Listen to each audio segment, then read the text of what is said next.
ख्रिस्तामध्ये माझ्या प्रिय भाविकांनो, प्रभू येशू ख्रिस्त म्हणजे एक उत्तम असा वैद्य, उत्तम असा डॉक्टर की ज्याच्या स्पर्शाने आणि ज्याच्या प्रेझेन्समुळे, उपस्थितीमुळे अनेकांना नवजीवन मिळालं, अनेकांना आंतरिक आरोग्य मिळालं. परंतु प्रभू येशू ख्रिस्त हा एक असा वैद्य आहे की त्याने आपल्या या स्पर्शाची किंवा आपल्या जवळ असलेल्या शक्तीची कधीच त्याने ॲडव्हर्टाईज केली नाही, कधीच जाहिरात केली नाही.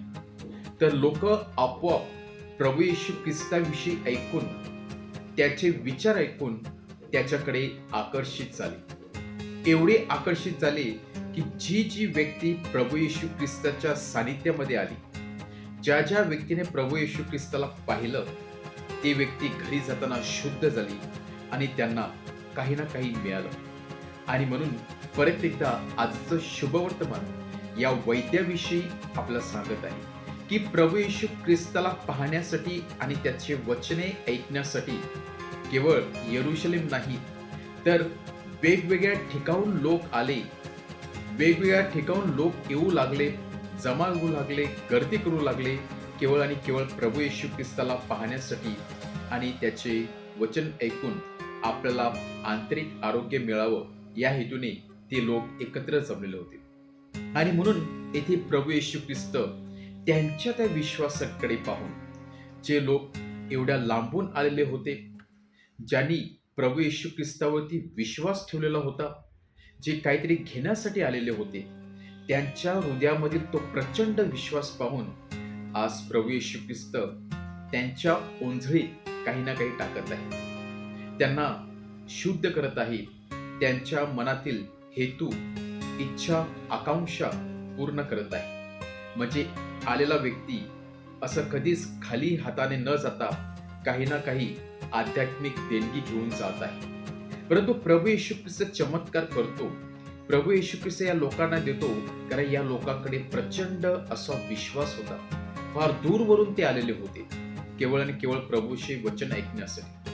जेव्हा आपण एक पाऊल उचलून प्रभू परमेश्वरच्या शोधामध्ये जात असतो, तेव्हा नक्कीच परमेश्वर आपल्याला देत असतो. जरी परमेश्वर थोड्या गोष्टींसाठी विलंब लावत असेल, परंतु कधी ना कधी परमेश्वर आपली ती गरज पूर्ण करत असतो, केवळ केवळ जर आपल्याकडे तो प्रचंड विश्वास असेल. आणि म्हणूनच विश्वासाच्या सामर्थ्याने व्यक्ती कुठलंही शिखर चढू शकतो किंवा पूर्ण करू शकतो. आज प्रभू येशू ख्रिस्ताच्या स्पर्शाने अनेकांना नवजीवन मिळालं. प्रभू येशू ख्रिस्त त्यांच्या जीवनामध्ये आला, त्यांचं जीवन बदललं. आज खरोखरच खऱ्या अंतःकरणाने, खऱ्या मनाने आपण स्वतःहून उत्स्फूर्तपणे प्रभू येशूच्या शोधामध्ये जातो का? परमेश्वरासाठी आपण त्याच्यावरती प्रीती करण्यासाठी प्रेम करतो का? आज ही जी ओढ आहे, ती ओढ कमी होत चाललेली आहे. केवळ आणि केवळ सोशल मीडियामुळे मनुष्य इतका बिझी झालेला आहे की परमेश्वराचे वचन ऐकण्यासाठी आपल्याकडे वेळ नाही. ज्या वचनामध्ये जीवनाचं सार आहे, ज्या वचनामध्ये खऱ्या जीवनाचा अर्थ लपलेला आहे, ज्या वचनामध्ये नवजीवन आहे, ते वचन धुडकावून आपण मात्र आपल्या कामामध्ये व्यस्त होतो. आणि म्हणून हे लोक व्यस्त असताना देखील प्रभू येशू ख्रिस्ताला पाहण्यासाठी, भेटण्यासाठी आले, वचन ऐकण्यासाठी आले. त्यांच्या विश्वासामुळे त्यांना मिळालं.